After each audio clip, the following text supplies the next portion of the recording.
Many of you watching may have already used Kali Linux with apps such as Hashcat or BURPSUITE.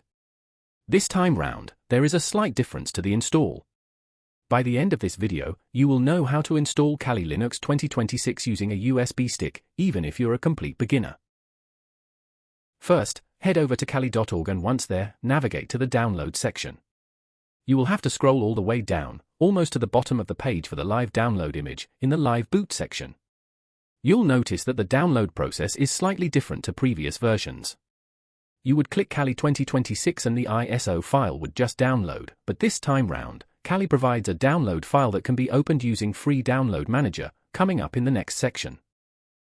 Right, for the next bit, if you don't have Free Download Manager installed, type in the word store in the search bar on the bottom left.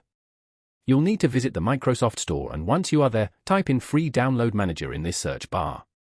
This icon will appear, so click on this and begin the download once it appears. I have already downloaded this file to my laptop, so will not need to do so again, but you must do this. As you can see, it says open, so we'll show you shortly how to use this. Once you have downloaded the Download Manager, run a quick install and it will appear in your Windows menu. Open it, and you will be presented with a blank area with the message the download list is empty.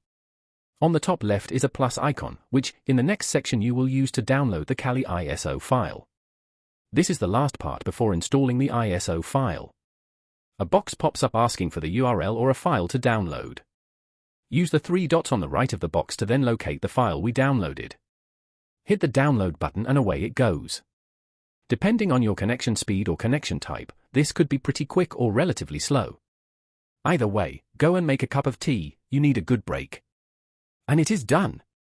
You have your ISO file, now for the install part. You can see in the Downloads folder, the ISO image is now visible. There are also two files called Balena and Rufus, both tools for installing ISO image files on USB hard drives. Both of these amazing free tools work perfectly, and for Balena, visit etcher.balena.io and download. However, for this video, we are going to be using Rufus, which is a utility you can download from rufus.ie. Here I am downloading the Windows version, which works just fine on Windows 11. At the same time, I have found a USB lying around, so I plugged this into my laptop. To begin the install process, I head over to my Downloads folder where Rufus is sitting, and fire it up. A box pops up with multiple settings, which I will run through. The device label is the name of your device, to help you identify it. For boot selection, you can leave this as is, but the select button on the right is where we select the actual ISO file. I have my file in a repository, but yours will most likely be in the Downloads directory, so select and move to the next stage. The boot selection field is now populated, so the next element is to partition the USB stick. I dedicate 64 GB to the drive, then move to the partition scheme and target, which I leave on default settings. The only other options left are the name of the drive and file system. Both of these you can just leave as they are on default settings. Once this is done, hit start and watch the process run through, including a format of the drive and the full install of the OS onto the partition. Time for another cup of tea. Once it is complete, you will hear a beep and the green bar will say, ready. You are good to go. Before you plug your USB drive in, configure your BIOS to boot from the USB. Every system is different, so check your laptop vendor. Here I am checking the USB boot option is enabled, but also it is the first boot option in the list. As I said before, every BIOS and laptop vendor is slightly different, so check online. Now we are up to the boot up stage, so press the power button on your laptop. The USB boot will kick in and you will be presented with the Kali menu.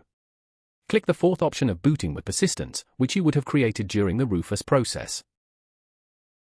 As this first boot takes a little longer, I have sped it up. But it is well worth the wait. The desktop screen will fire up with the usual set of icons and a new desktop image. It's exciting booting up for the first time and it works flawlessly. That's how good Linux is. This was a first attempt at an install, and now we can begin penetration testing and ethical hacking. I am now into the main OS desktop directly, and to show you a couple of commands and applications.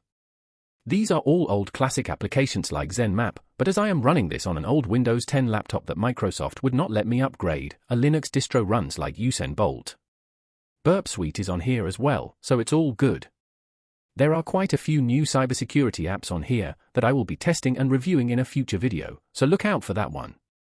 If this guide helped you, don't forget to like the video, subscribe to the channel and let me know in the comments what Kali Linux tutorials you'd like to see next.